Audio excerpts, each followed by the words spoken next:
Parallel Lives. I'm Dimmer. This is my co-host, Q. Hello, hello.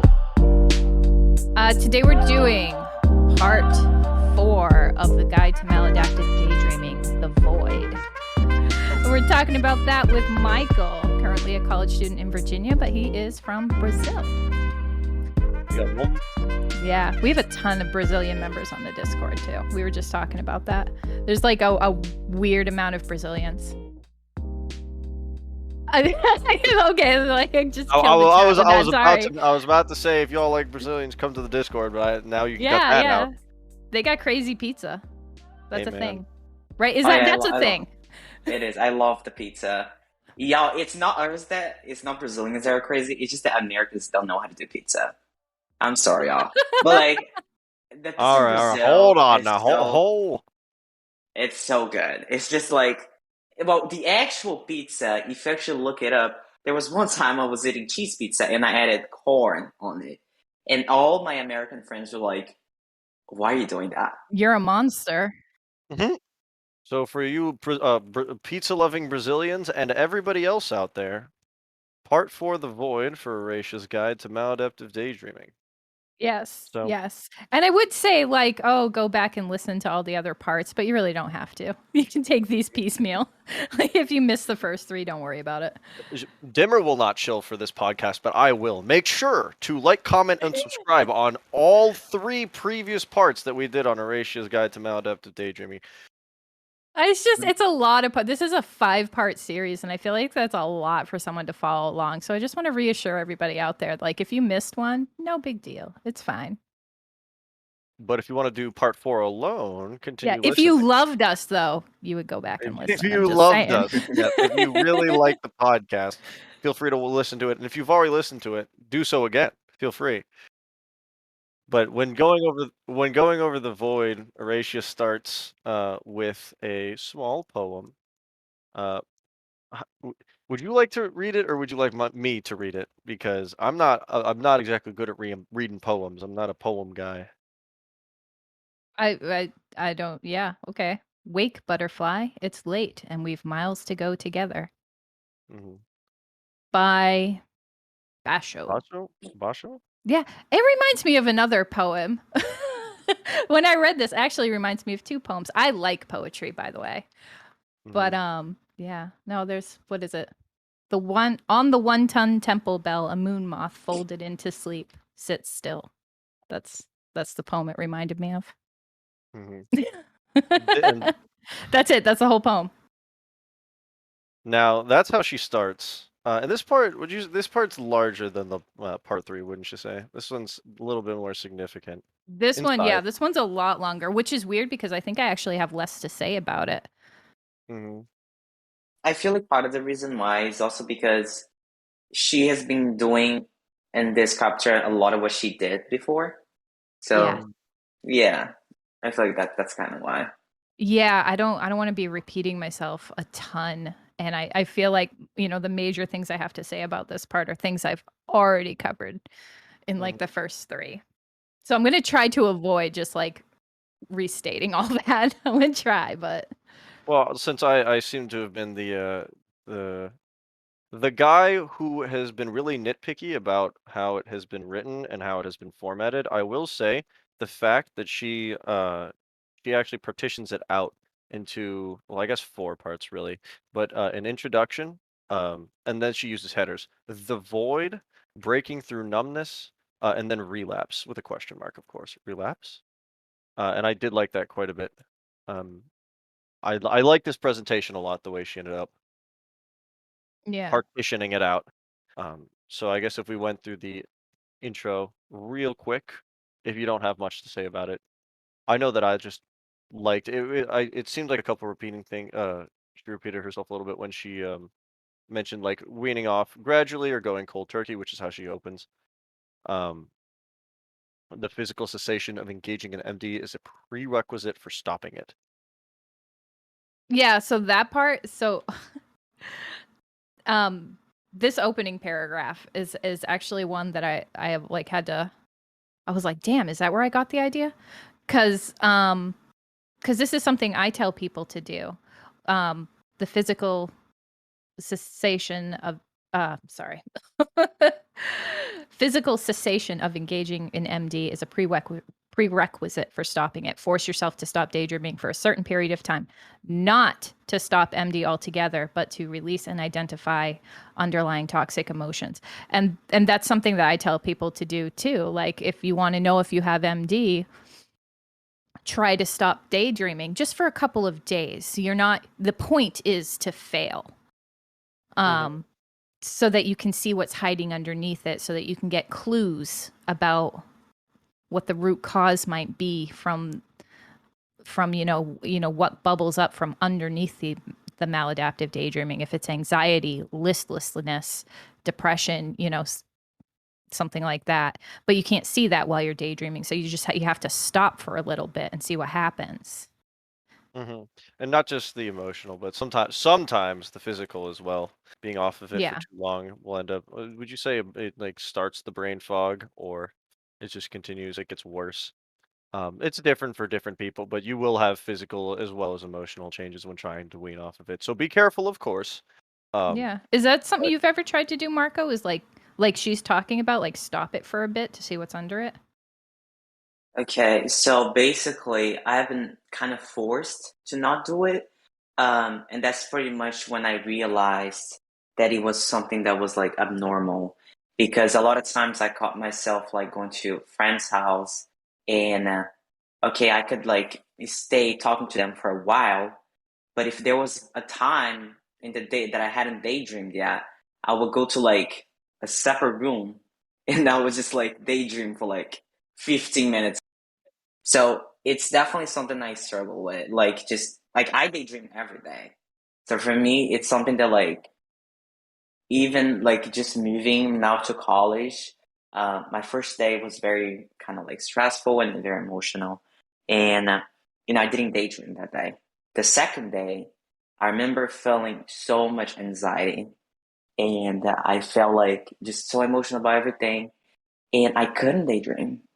It was something that just made me realize that if I stop daydreaming, I have a really hard time dealing with it, mhm, because it's not, I feel like daydreaming for me is such a big part that things I feel like sometimes they're just too hard to reach, or that I feel like it's just so much easier to just daydream it all because I have control of the situation. I have control over what I'm seeing.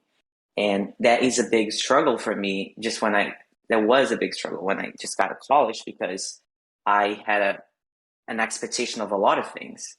And I just had to because I couldn't daydream in the first 2 days, I had to face reality. I was actually planning to go to another college in which I had already talked to my students, and I was so excited to meet them. But I had to make a very adult choice, and make the decision to come to another college because it was cheaper. And it's not the same experience I think I would be having at the other college. And I was forced to not daydream for some reason. I just couldn't. And that's when I just had to face reality and realize how much um, daydreaming in like too much can be. It's just like sometimes I talked about that on email. If you guys don't know, I'm also happy. The person who had that email sent to the Parallel Lives, and which was written in one of the episodes. You should check it out. Yeah. Oh God, which episode was it? I can't remember now. What? But yeah, it was a couple episodes back. We read it. mhm. Yes. It was the name of the episode is realizing he was MD.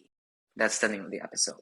That's what it was. Yes, but pretty much, um, yeah, that's pretty much how I realized that MD is a serious thing for me, and pretty much what Arisha talks about here gives me almost like anxiety of some things that I read because she treats it very seriously.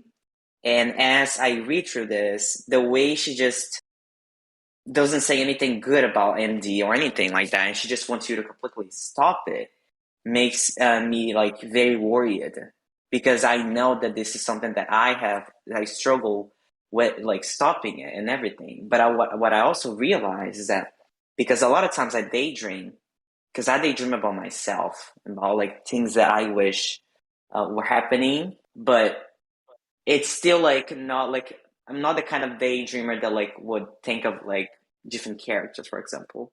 It's usually myself. Sometimes it might be like a different version of me, but it's usually me. And I always get myself having this hard time with like facing reality. Just like understanding that when I daydream, it's all there and it feels like so fun, but then I look around and it's just I have to face it and it hurts. Sometimes it hurts, and I feel that's pretty much why I just keep going back to it. We've talked several times in the past about maladaptive daydreaming being a behavioral addiction. Um, and one, know Mhm. that you're not alone. We're all here for you. We all have dealt with it. We're all on the same path, the same journey. Um, and it hurts. It's rough going through life, going through it in the same way that one might take a smoke break, like 15 minutes to take a smoke break. We might do a daydreaming break. Um, but reading through this, and reading through a lot of other uh, daydreaming, maladaptive daydreaming, talks, anecdotes, things like that. It's scary, but there's people out there Yes. for you, and you're not alone. I had noticed too, what you just said,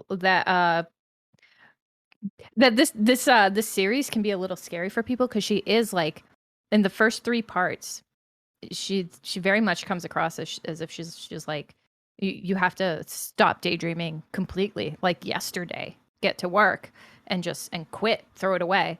But and so this opening paragraph kind of took me off guard because that's not what she's saying here. She's saying just stop for a minute to see what's underneath, and then you can resolve that, and the MD will resolve. And I can't tell if she's like walking it back or just elaborating on what she actually meant. There's parts of this where I was like, yeah, she is dialing back a lot of the forward momentum, which I think is good because if you keep pushing and pushing and pushing really really really hard, it gets like overwhelming. But there were times here where she just sort of like is way less uh she's well it's way less harsh.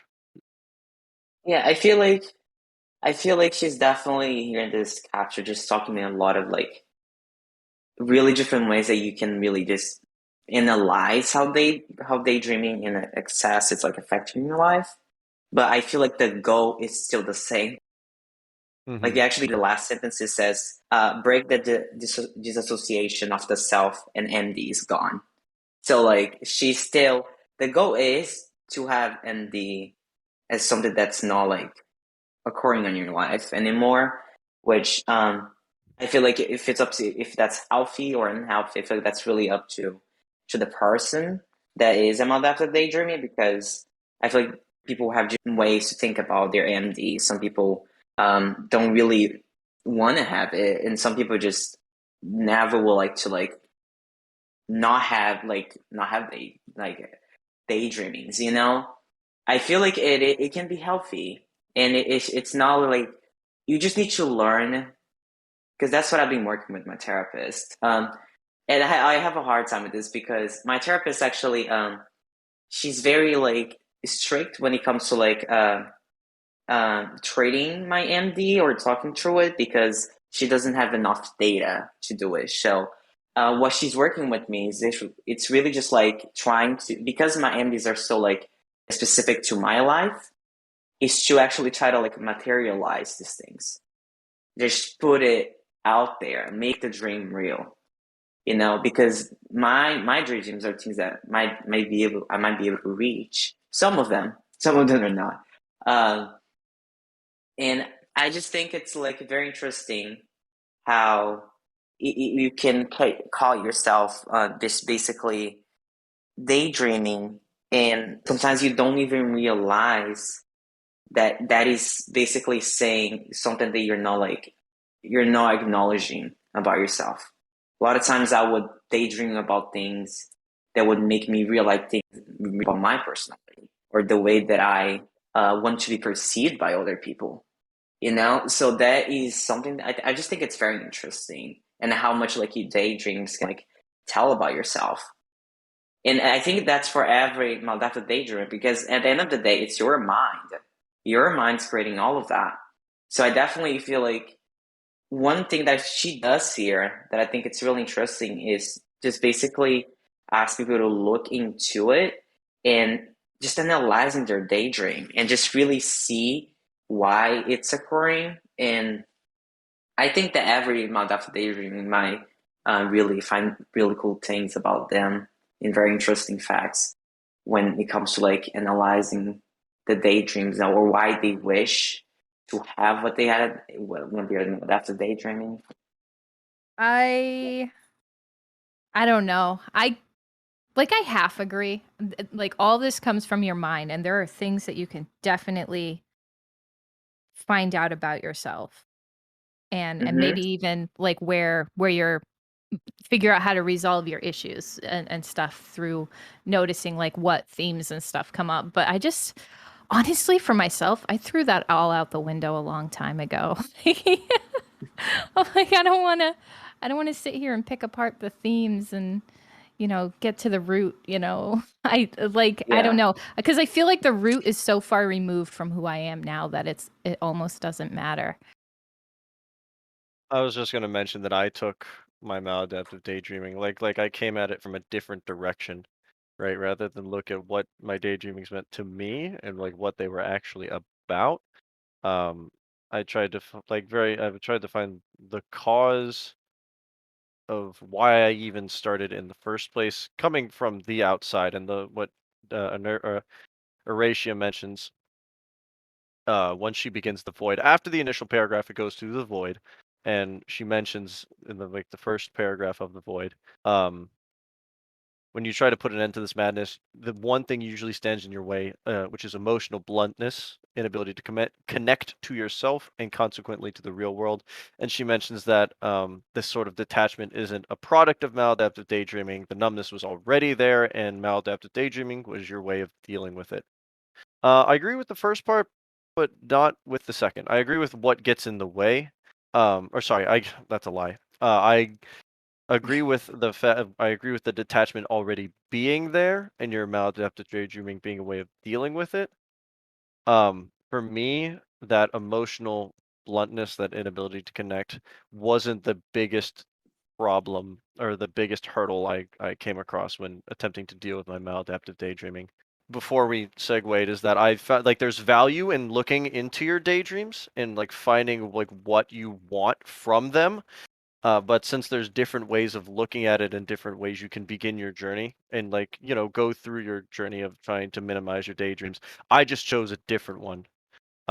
For those of you out there in the audience, you could go you could choose to look at your daydreams like Michael did, or you can choose to look at the outside like what Eretaia says, or how I ended up doing it. There's a lot of different ways you can do it.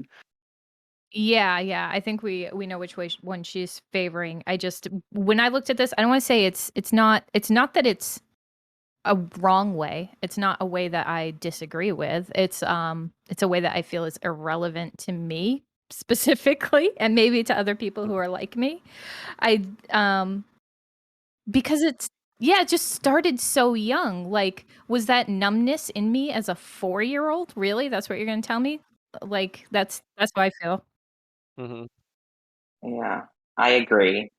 The thing I also don't like, I don't like how she basically asks you to be angry at the whole situation. I don't think I can't. I do understand that anger is a feeling and it's valid, but the way she just asks you to like get angry at this and like to change the situation, I just don't think it's healthy to do it like that. Yeah, that was a thing I was gonna bring up too, because she does it more than once. Like anger, if I had to pick one like word to describe like the theme of this chapter, it would be anger.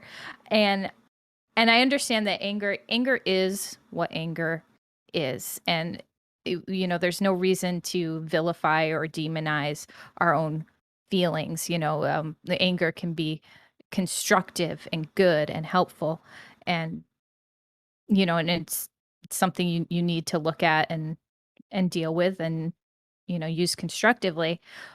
But I really don't feel like you have to. Like, I don't think there's any reason to get angry with yourself.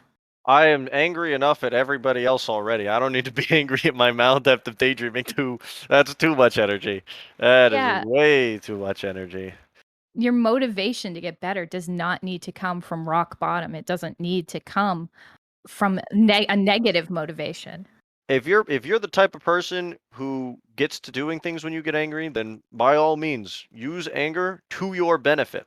I am not. That is not me. I cannot do that. I will leave it to one of our audience members, who I'm sure there at least several of you in the audience who do better when they're angry. It gets you in the mood to do things, but that is not me. Unfortunately, I do not get myself. I don't get more motivated the angrier I am, and I believe, like Eretaia, that's sort of what she's trying to push for.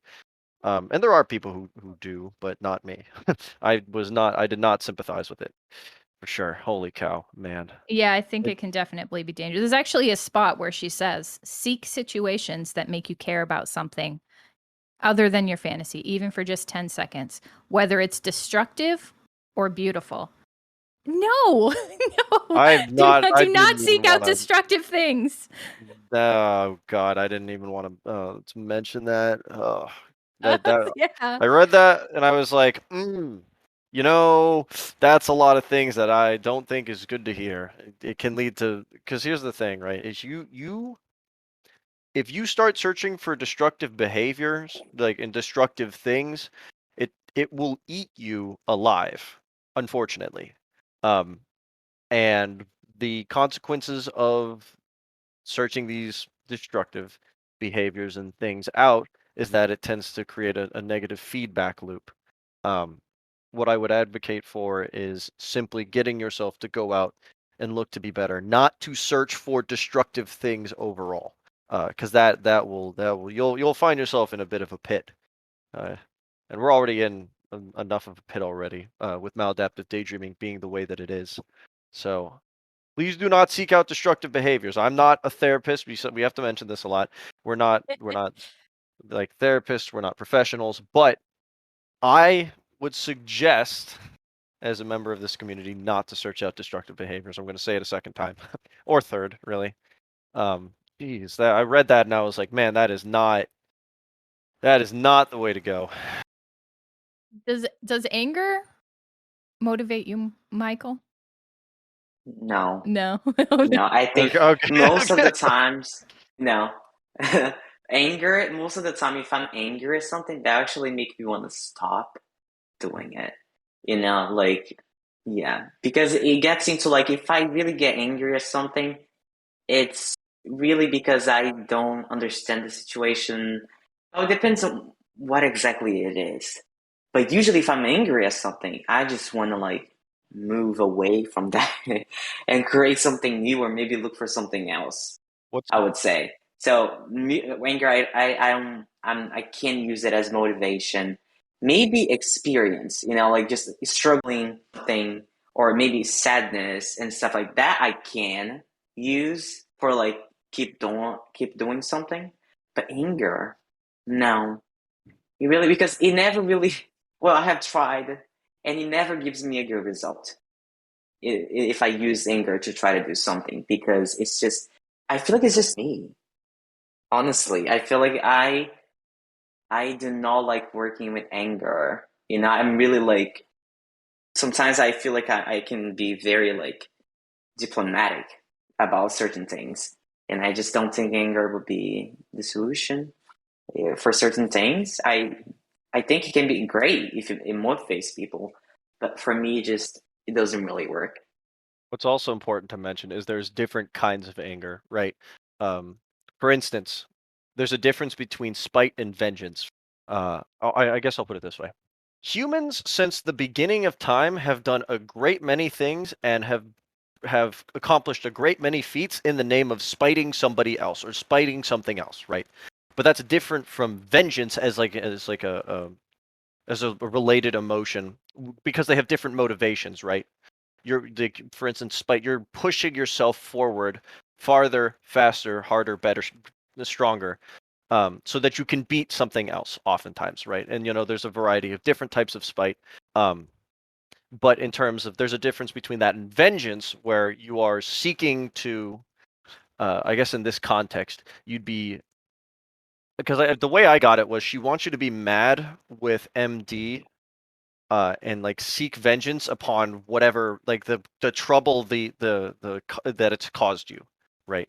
The problems that it causes you in your daily life, right? More so than spiting it. And there's a very fine line between the two, and oftentimes, it's hard to distinguish between them. But they are very distinct, right? If you wish to see, like, blood begets blood, right? If you seek vengeance on MD, you often, the MD tends to bounce back and hurt you twice as much, right? Whereas your motivation, if you were to be spiteful, I guess, if you were to be spiteful, you would try to work forward and work to be better than your MD so you can beat it. Does that make sense? Am I insane, right? Does this make sense to either of you? I think it makes sense, and that's what she's trying to do, like get you upset with the maladaptive daydreaming. But I don't think there's. Okay, I don't want to say that won't work for everyone, because I'm sure it'll work for some people. But what I feel is much more likely to happen, especially with me, is that it wouldn't stay there. It wouldn't stay directed at maladaptive daydreaming. It will inevitably be directed at yourself. And the only way to keep it on MD is to make MD an other, otherize it, make it not a part of yourself, when kind of I think what you need to do is accept that it is, and that you can deal with it and address it. And I don't think you can do that with anger, because you will either end up being angry at yourself or make MD something that is not part of yourself, which it is. I agree. While you can do things in spite of yourself, it's very, very difficult, and you need to be a very, very specific kind of person. And it's not easy, and it hurts. So I personally would suggest against doing anything out of spite, in terms of maladaptive daydreaming, or you like taking revenge upon yourself for being the person that you are, right? Like hating yourself simply because you have maladaptive daydreaming. It just sticks more daggers in your gut, and you don't need that. I mean, none of us need it really. It hurts. Right. And to her credit, later in this, she says something that I definitely agree with. She goes on to say that, you know what the worst thing you can do to yourself is? Convince yourself that you really are without passion and incapable of feeling emotions that you experience in your daydreams, which I think is like the heart of what she's trying to get to. If you can be angry, then that means you have passion for something, you're feeling something, and that's coming from you, not from the maladaptive daydreaming. So I think that's why that's why she's so like on anger's side, because she's looking at it as like, see, you're feeling something. That's you. That's all you. You have feelings. You're not numb. It's there. But I just think there's a better way to do that than with anger. Yeah, there's a couple different emotions you could do it with, but I totally ended up missing it. I think it got lost in one of these longer paragraphs. I might have missed it or skimmed over it in my rush to get to the next paragraph. Where would that be? Would it be under relapse, or would it be under breaking through the numbness? It is. Oh my gosh. It is. Oh my gosh. Flipping through I have a lot of pages. It's through it's towards the end of breaking through the numbness.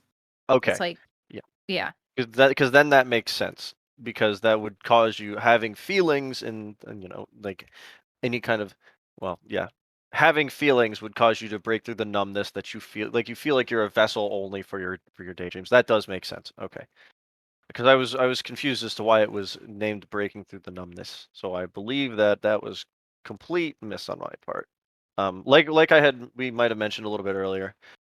This is a little bit of a longer read for those of you out there who are going through this and not exactly super big on reading, this one can be a bit of a doozy.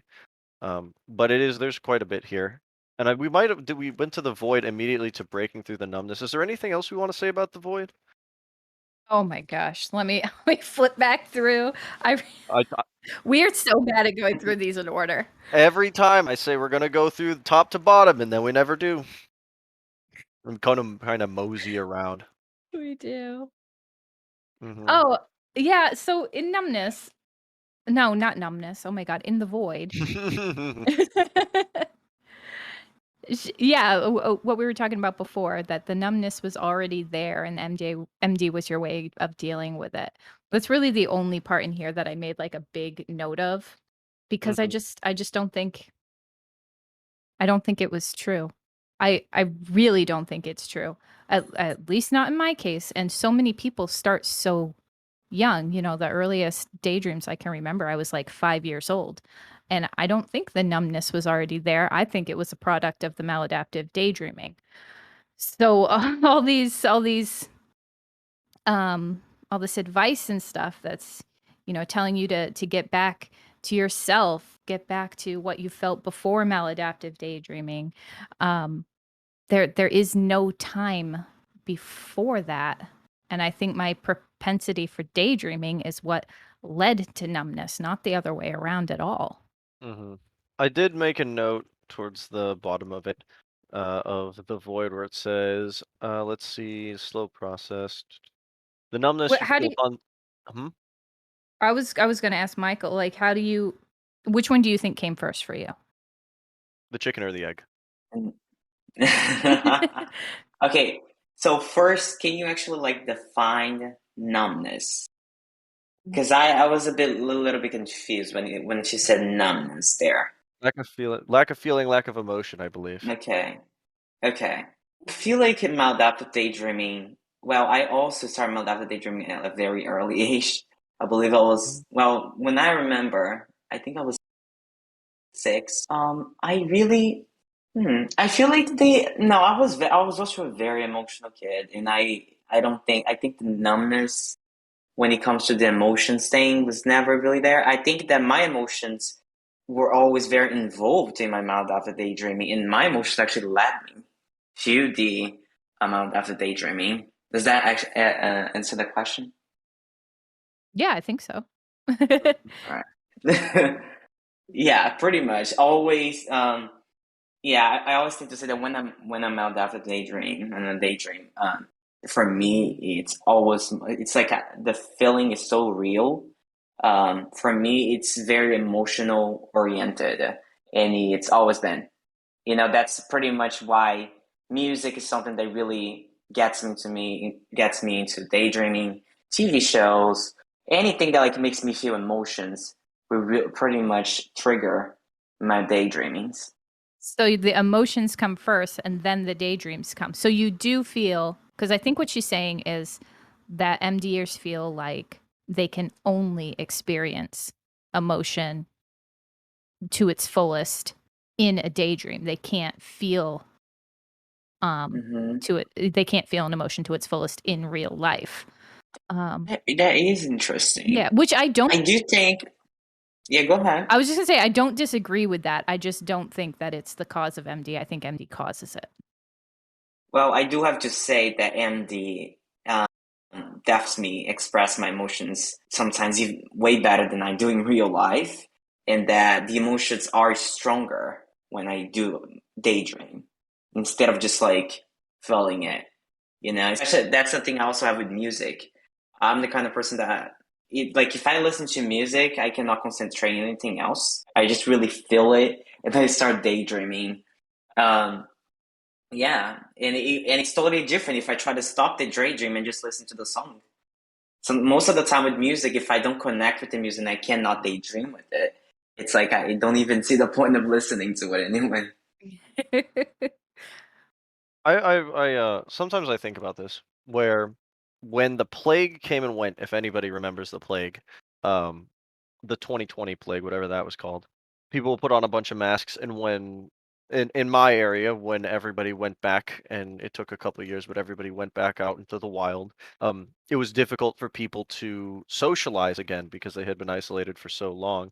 And when I saw that, even myself, and nobody was unaffected, everybody was affected by it, from the tall to the small, and like just even like normal people were completely socially stunted, and they had to learn to be social again. And I think about that sometimes when it comes to maladaptive daydreaming, maladaptive daydreamers in general, because we feel so much in our daydreams. It keeps like as this sort of thin line between us and reality that makes it very difficult to socialize with normal people, because the social uh like how social we are in our daydreams is not what we see in reality, and I feel like it's rather crushing, so that it makes it difficult to talk to people in general. And if we did talk to people, it might make it a little bit easier to be social in general, and by extension, feel more emotions in daily life. Um, I guess I would put it this way. When I read this, like I became incredibly numb as a human being once I got really caught up in my, my depression and my daydreams, and it just kept me farther and farther away from people in reality. So all of my social skills and all of my emotions sort of slowly drained out. So like I think you mentioned, Dimmer, is that we had emotion when we started daydreaming, but the more we daydreamed, the more it sort of drained out of us, like a hole in a ship, like a leak in a ship. And now that we have this as like maladaptive daydreaming as a behavioral addiction, it makes it difficult to patch it. We still have that sort of hole, and it's difficult to fill us up with emotion again, because every single time that you emotionally interact with someone, it's just lacking by comparison to your daydreams, because you don't have that sort of foundation anymore, or you lack a lot of what made you a very social person in the first place, I think. Um, that's the only explanation I have for why maladaptive daydreamers are incredibly numb. Um, Actually, there's several, but that's one of them. That's what I did to rationalize this sort of numbness. Do I agree with it? I don't. There's a lot of things I disagree with when it comes to her explanation of numbness in this piece, but I thought I'd at least mention that as a potential solution or explanation, because you had mentioned earlier, Dimmer, that we had emotion beforehand. No one's born without emotion. Maybe we are, but we learn it really early as babies. Does that make sense? I've rambled on for like 20 minutes. Yeah. I I want to know. I want to know if you guys. You can go. You can go dimmer if you want. Like now. Hmm? well, I was just gonna shill a little bit. For Well, hold on. You're gonna shill for somebody else, but not us. I always do the shilling for other people. Rachel Haynes. She's researcher. She just did her doctorate, and she did it on maladaptive daydreaming, and she has like a new I don't know what to call it, like a new way of looking at maladaptive daydreaming anyway.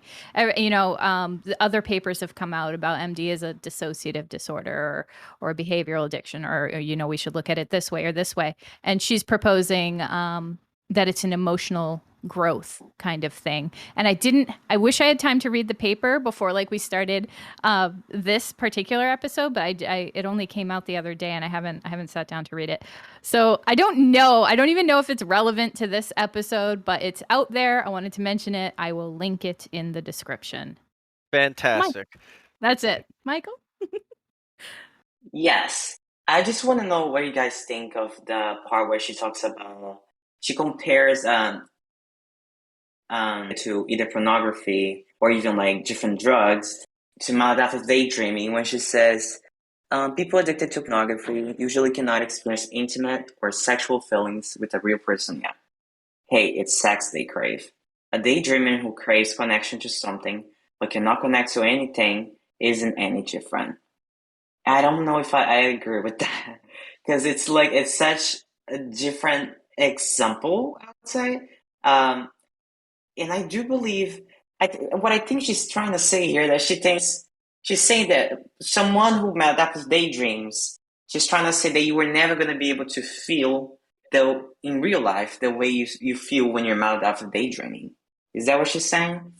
Hold on, I have to find that part. It is Yeah, that's in the void. The void. It's the second to last. Second to yeah, last. the penultimate. Penultimate. Yeah. I love that word. It's a good word. Because I agree that we are never going to feel in real life the way that we feel in our daydreams, and that we shouldn't expect to, and you need to accept reality on its own terms. So if that's what she's saying, I kind of agree. But okay, so later on, it's not in the void, it's later on. Here we go. She talks about in relapse, she talks about addiction again. And she's like, you aren't a heavy smoker who can just give up tobacco and find another distraction. MD often bleeds into every possible aspect of your life. Blah, blah, blah, blah. But I wrote a note because, like, she's in an earlier part, she very explicitly said that maladaptive daydreamers aren't freaking special. We're like every other addict out there. And then I felt like in this part, she's contradicting what she said very bluntly before and being like, well, you can't put this down. It bleeds into every part of your life. You're not like other addicts. What? And it confused me. Yeah, because that's what I felt like. I felt like she said before, you're not special. You're just like every other addict. And now she's saying, actually, MD is different.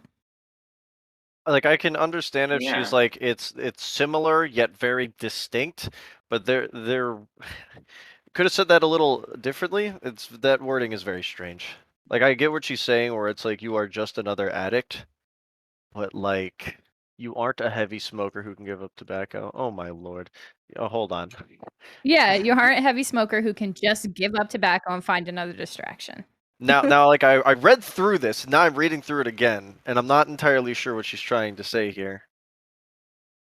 That you can't just, it is in our brain. You can't just put it down and find something else to distract yourself. And I think you can, but like with another addiction, like with smoking, you need to find what's making you do it to begin with. Because I am a smoker. I quit a while ago, and I'm still quit because I wanted to. Yeah, I don't know where I was good going for with you. that. Not good for you. Expensive. Yeah, because I'm trying to get pregnant. Like, I don't want to smoke anymore. So I had a good motivation to address it, just like I had a good motivation to address maladaptive daydreaming. And yeah, I've had to find other distractions and other things, but you even with something like smoking, like, it's worth it to find the roots of it. Mhm. And I don't have any, like, smoking's kind of a weird thing that doesn't always have like these obvious clear cut roots, like, I don't smoke because I wasn't hugged enough as a child or whatever, it's nothing like that. Mhm. But it just, I don't know where I'm going with this. I just feel like with MD, I don't think it's the same as any other addiction, because I feel like with MD, it's so specific, and there's just like so much background to it. With older addictions, I of course there might be like, but it's something like you start doing a lot of times for no reason, and you just like can't stop doing it later on. But Yes. with maladaptive daydreaming, there's just like so much reason why you ended up doing that. I mean, when you start, you might not realize that you're going to become addicted to it. But there's always like, yeah, I feel like it's just so much more specific, and it embraces way more like emotions and different feelings and things that happen in your life, things you want to happen, things you wish, things that already happened. And my dad has both of the addictions when it comes to tobacco and alcohol, and I can't relate. I don't think it's the same kind of addiction. I would say it might still be an addiction, but I feel like the way, like, I don't think MD is something that would be as easy to treat. Not that any addiction is easy to treat, but I think that MD, especially because it's still being studied and we don't have as much resources as we wish we have, it's very hard to compare it to the older addictions we already like alcohol, drugs, and stuff like that, because I don't think it's the same thing. Yeah. What are you gonna say, Dimmer? No, I absolutely agree. I think they're very different. First of all, I think it's we do compare MD to alcohol or smoking like a lot for a quick, easy comparison that everybody can understand, but it is not. It is not a substance. You know, it's not a physical addiction, it's a behavioral addiction, and those are very different. So it's really more like, I think probably the closest comparison that we could actually draw is maybe like a gaming disorder. Um, or even I I think you compare mentioned it a a lot to disorder.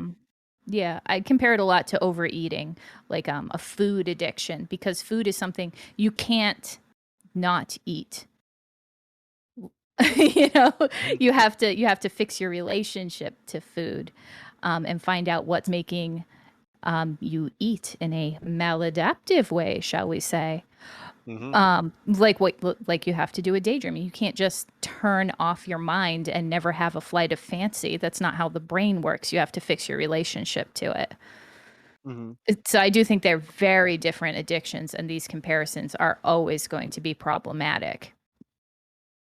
Mhm. Um, so it's not that I disagree with her here. It's that it's the opposite of what she said before, and I Well, don't that's get what I it. was saying. That's what I was saying. I don't exactly get like what she's trying to say there because she said two different things, one after another, that were contradictory. You had mentioned.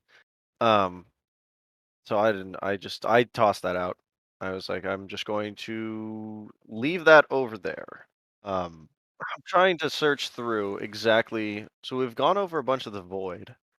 Um, Yes. We've gone over a bunch of the. Look, I know I They're all sound over the crazy. place. I know I sound crazy, but I am for once I am trying to be trying to have a conviction to sticking with the script here. We go to the void and we have gone off track so many times. So I know that's not happening, but I'm trying here. I'm trying to go top to bottom as hard as I can.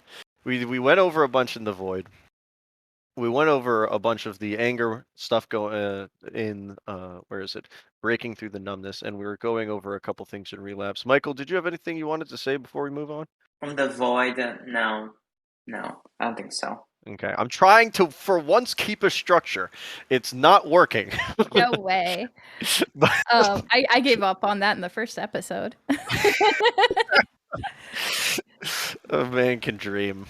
All I right, do. relapse. Hmm? Yeah, there is one part in the relapse that I definitely agree with. She was like, um, you know, if at this point you relapse, and chances are very high that you will, oh well, it's actually perfectly normal. Don't spend a minute beating yourself up over it. Absolutely, very important to say, and I'm glad she said it. Yes, it needs to be said. Sometimes it needs to be said quite often. Um, when relapsing, especially from maladaptive daydreaming, when you get stuck inside your head quite often. You have the tendency to beat yourself up. I beat myself up a lot, and a lot of other people do too. It's just like you said, Dimmer. Keep in mind that you're not the worst person in the world for doing so. You are in good company. Everybody does it. Yes, it's all part of the process. Hmm. All part of the plan. Is there anything else in here? I didn't see anything in particular that we haven't already gone over. Is there anything else you wanted to go over that we might have skipped? No, Yes. no, Oh God. yeah, All right, here we go. yeah. We're going back. We are. We're going all the way back to the beginning. Right after the intro paragraph, she asks the reader a question, and I want to ask you guys and the audience, since we're Yeah, here. Make sure to like, comment, and yeah. subscribe Thanks. under our YouTube videos. Make sure to comment what you think under the YouTube videos. Yeah. MD Yeah. isn't a. Hey, Oh, wait, what? Ah! no, no, yeah. Go ahead. All right, she says, now a question. Is MD an attempt to run away from yourself or an attempt to finally reach yourself? God, that's a question that I'm not entirely sure I Yeah. want to answer tonight. Thank you for remembering me. Yeah, because I was actually going to ask that question to you guys, Mm-hmm. and I ended up forgetting it. So great that you said that. For me, I actually agree with her when she says it's both, because I for me because I daydream about myself or my ideal self, it's also like I am running life because it's different from what I am now, but it's also kind of what I wish to be a lot of times. So when she says attempt to run away, but also attempting to reach yourself, I agree with that. I think it's both, but not always.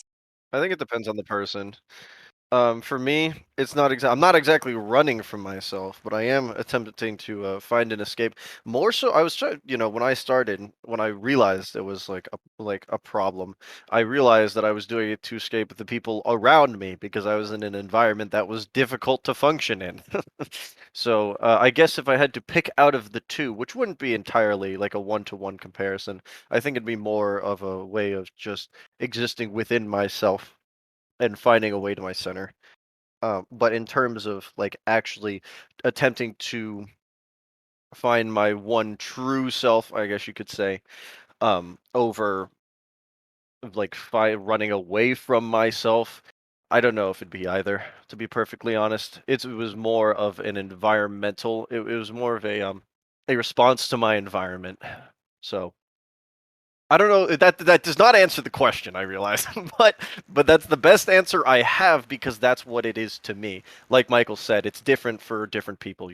It's not always one or the other. Yeah. Yeah, All right, Dimmer, I you don't you know. can't. Dimmer, no, you got to answer. You got to give more than just that. I don't think it's either. She says both. I say neither because I really don't feel like for me it started for any reason. It's my immersive daydreaming. I noticed it when I was very, very young and I held on to it and I liked it and I indulged in it. And as I got older, I indulged more. And maybe here and there were reasons why I would indulge more or indulge less. But it was so core to my very being since literally as long as I have a working memory for. Hmm. And I don't think that as a child that small, I was running from or towards anything. It just was. And at some point, I don't know, I did it too much and I couldn't do anything else. It's really funny the way that the way you phrase that, and the way you frame that is I'm like realizing it now. It's like for everybody who's done it since they've been a small child, you can't like if you were to give a child cake, right? Like just a and you not a piece, but like a whole cake, right? And then you're just like, go have at it. And they didn't have a limit on their stomach, they'd eat the whole cake. And then you give them another cake, and they just eat the whole cake. If you don't have a limit to the size of your stomach, you can just keep eating, right? And that's how you would have an addiction like that come up. I didn't realize that, like, as a child, like, first of all, nobody can see you doing it, so nobody knows, except for yourself. But as a kid, you don't know that it's like a bad habit to overindulge, right? You need to be taught that. Yeah, exactly. It's like giving a child a cake for every single meal their entire their life, but also never telling them that it's bad for them, never Mhm. giving them any reason to think that they shouldn't be eating a cake. And You know? and especially in this metaphor, in this case, their body doesn't either, which means they can have a near infinite amount. And nobody sees them eating the cake either. They just keep sticking their hand in the cookie jar, and nobody catches them putting their hand in the cookie jar, right? Yeah, That so it's not till you're a lot older when you have other people around and you have, more responsibilities being put on you with school or whatever that you notice like, oh shit, like I maybe can't keep eating the cake, bro. That yeah. was a revelation. I just had a revelation just now on camera. Oh my god! Wow, that's just I don't know why I didn't realize it like this before, like didn't like recognize it or think of it this way before. It really is just giving a kid infinite cake when they're like as a child, and like them not needing to do anything else but eat the cake. Right? And now as an adult, all these therapists are asking the child, "Well, why did you eat that first cake? What were you running away from?" Nothing, it's a fucking cake. Who wouldn't eat a I was cake? hungry. Oh my god, I was It hungry. looks Yeah. like Yeah, wouldn't you eat a cake if you were hungry? Man, that's like saying, "Why do you like ice cream?" Bro, man, if you don't like ice cream, I don't trust you. Oh my god. Isn't it crazy how a lot of times when you're a kid, things just sound way more simple? I remember, and I believe I was like 12, and my mom said, "Why is it that you like don't forget to wash the dishes, but you always remember to eat?" And I said to her, "Because my stomach remembers me." Yeah. Duh, Yeah, it's like literally. it's like Yeah. it's so simple, right? But like your stomach will remind you that you need to eat something other than cake. But if there's nothing to remind you, it's like, dude, you could just go forever, right? Just like base human desire, right? Like if you want something that makes you feel good and nothing's going to stop you, you'll just keep going for it. It's like I don't know if you all have heard of the button test for the rat, where they hooked up a rat's pleasure sensors in its brain to a button. So what the rat did is it pressed the button, got the pleasure sensor, right? And they never stopped the rat. So the rat kept pressing the button and it kept making itself feel good. And they kept pressing the button until it starved to death because it literally had nothing else to do. It just kept, all it needed to do to make itself feel good was press the button. So it just pressed the button. And that was it. It's like the same thing. It's like until you're reminded otherwise, you could just daydream forever, right? And now that we're older, we have literally everything to remind us that we can't daydream forever. Wow. Yeah. Yikes. Yikes, Yeah. yikes, yikes. All right, sorry. I went on a massive tangent. I just had a revelation. I'm enlightened. You can now call me the Buddha. Feel free to address me as the enlightened one. Oh, hey, that's why we do this, right? This entire podcast is getting people on here to talk about stuff. Just for usually for our audience. Hopefully our audience will have these little relevant revelations along the way, but every once in a while it happens for us too. Yeah, that was all right. All right, ladies and gentlemen, I'm in the audience with you here. Feeling nice and fine about learning something new today. Holy cow. You're going to dream about cake tonight. Oh, I don't. I'm gonna wake up hungry. Okay, I want to bring up this part where she says, metaphorically speaking, you're stalking in a body that isn't yours. I'm not referring to your daydream characters here. I'm referring to your real self, the one you see in the mirror and think as a foreign and miserable. The same one that is plagued with depression, self-contempt, or low self-esteem, which make your self-image completely distorted. And then she goes on talking about like how a lot of people what the impression I have is that a lot of people might start daydreaming because they don't. It's like only you daydream, you have this perfect version of yourself, and when you look yourself in the mirror, a lot of times you just don't like what you see.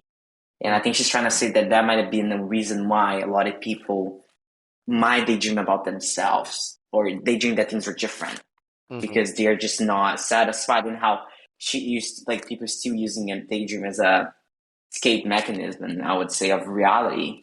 And that's, I feel like that's pretty much, well, for my case, pretty much what a lot of times led me to daydream.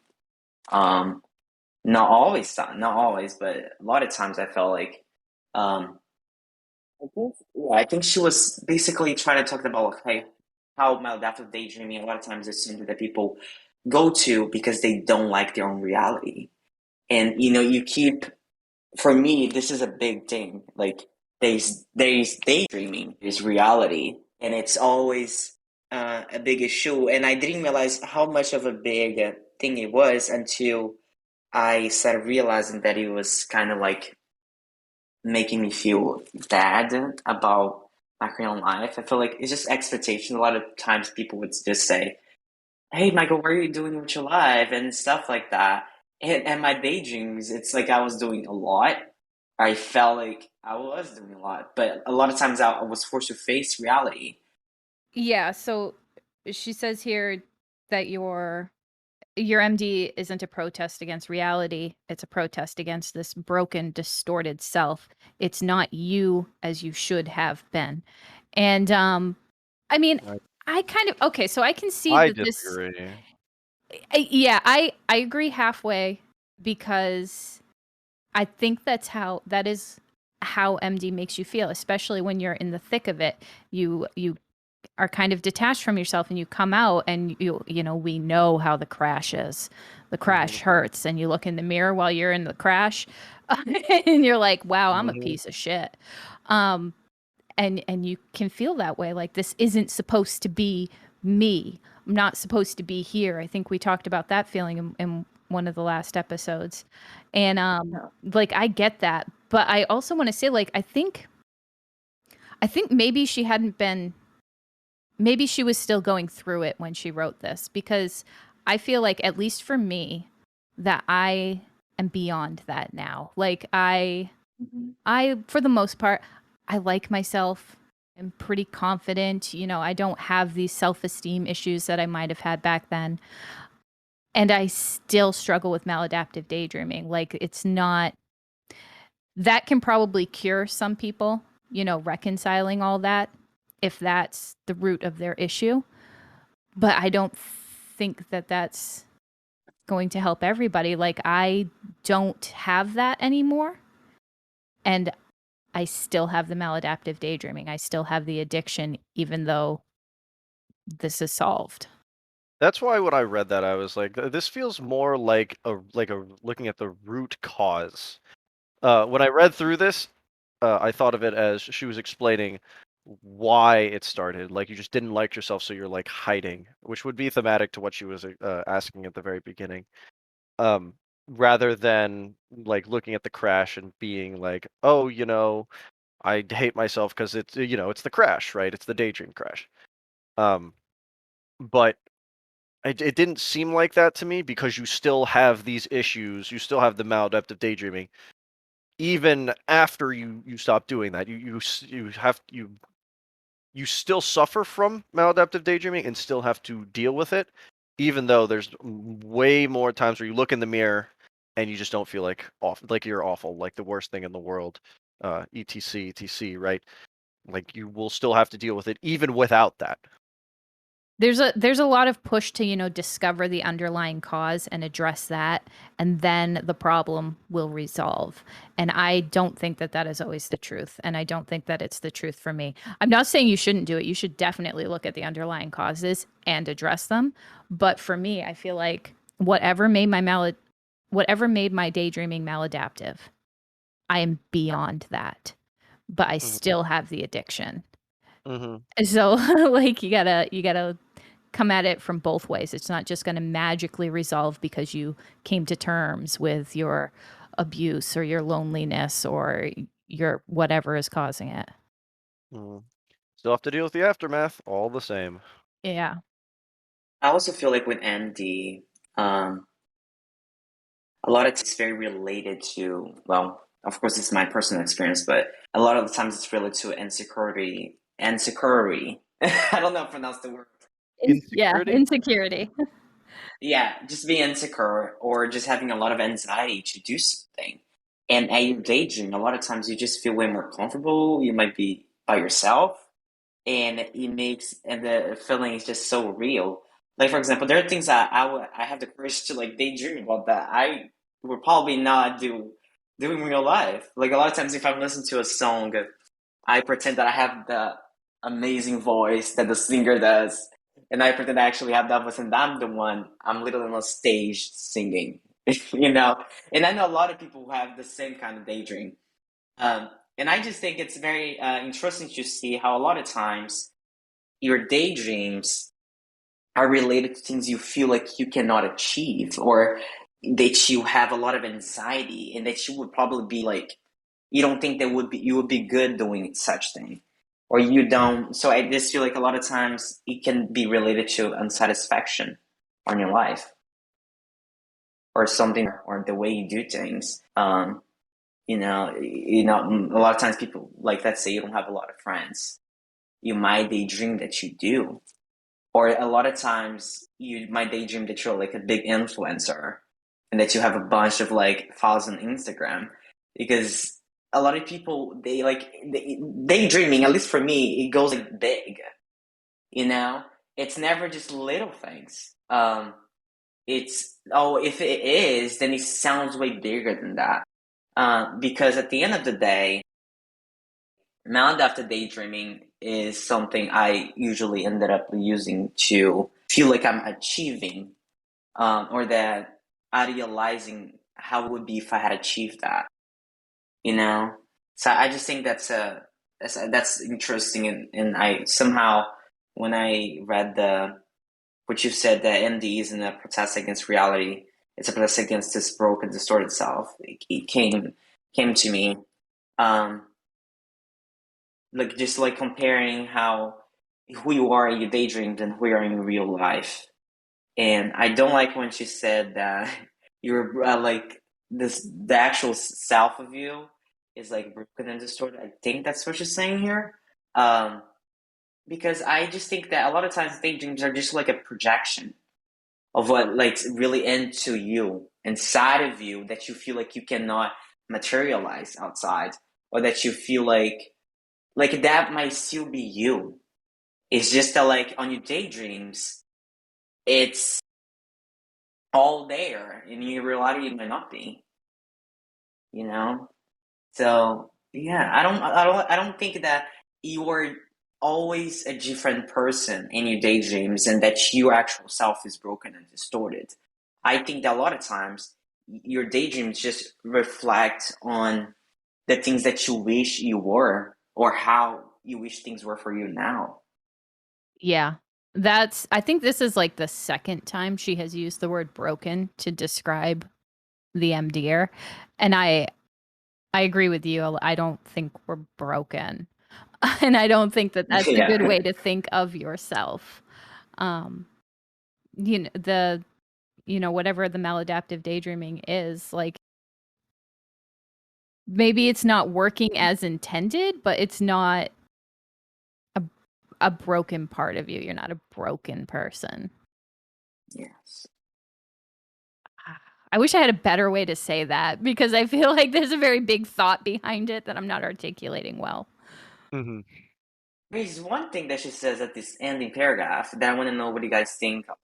She says that MD numbs pain. Do you think that Maladaptive Daydreaming can numb pain?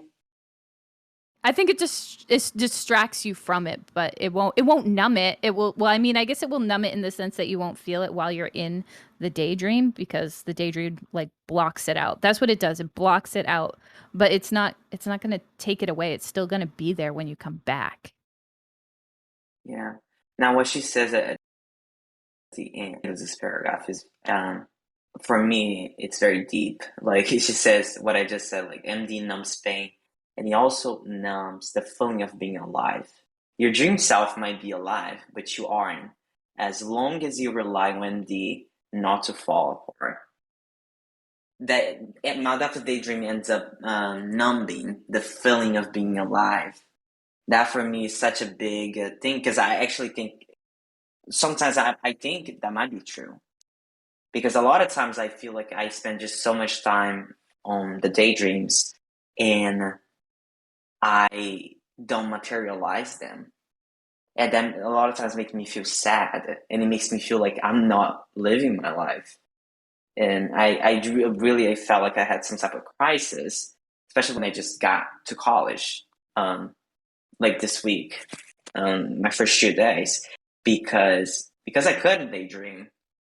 I really just had this moment where I was thinking about my life and how it compares to what I usually daydream.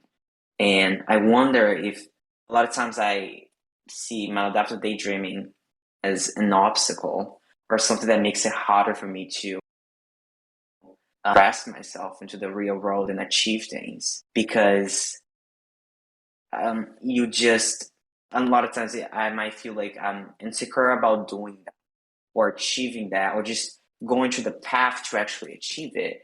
And it's way easier to just stay daydreaming about it, especially because it's so lucid that it feels real. But when you really have to like face reality, and a lot of times you're forced to focus on your actual reality, it can be very, very disturbing to just really like come out of the daydream and have to make it all real. And I actually wonder why I might have that struggle, you know? Yes, I agree that it will numb you to life. Because Yeah, I don't. Well, I guess because of my own experience, because I feel like that's what it did to me. Because I'm, first of all, there for so long that I'm not participating in life. When you come back to something you haven't participated in, like at all, you don't feel like you're a part of it. You're Mhm. literally rotting on your feet. Yeah. Yeah. Because I remember I wrote that on the email I sent you guys. I talked about Mhm. like how a lot of times I felt like I did something that I hadn't done, or that I'll be late for something, and that still happens, because it's just like, it just gets to a point where it ended up affecting my life.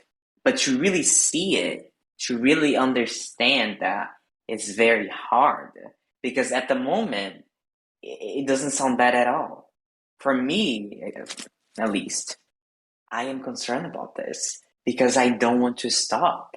But I'm realizing that this is making making it hard for me to achieve certain things in my life, or it's making me late for some things.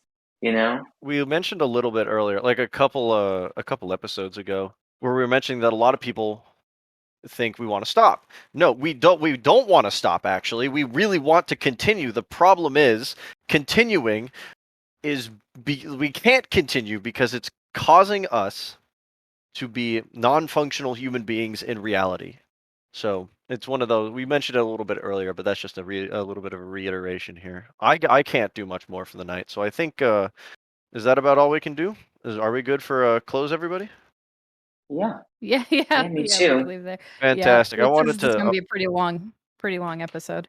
Oh, absolutely. I wanted to mention before we did our outro. I wanted to thank you, Michael, for having so much to say. It is difficult to find people who have a lot to say about maladaptive daydreaming and go for a while. Oh So I yeah. appreciate you coming on to the Yeah, show. it's the Mercury in the first house. The astrology nerds will get it. Yeah. Okay. So I think that's it for tonight's episode. Tonight, because we're recording at night for all of you out there in the audience. Yeah. So I think that's it for Yeah, thank today's you so episode. much. Absolutely. Yeah, I Thanks for think coming on, Michael. Dimmer, you want to yeah, give us the it's outro? great. Yeah. Oh my God. Hold on.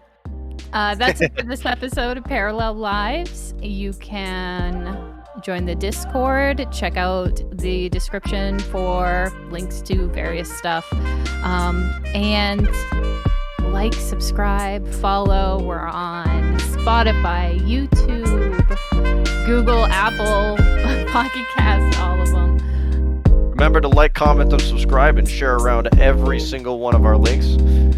Gotta be the shill here, you know me. Yeah. One more part to this series, and then we're gonna move on to some other topics. If you have topic ideas, you're gonna have to come to the YouTube. Yeah, join the Discord. Join the Discord. Come to the YouTube. Yeah, send us an email. Let us know.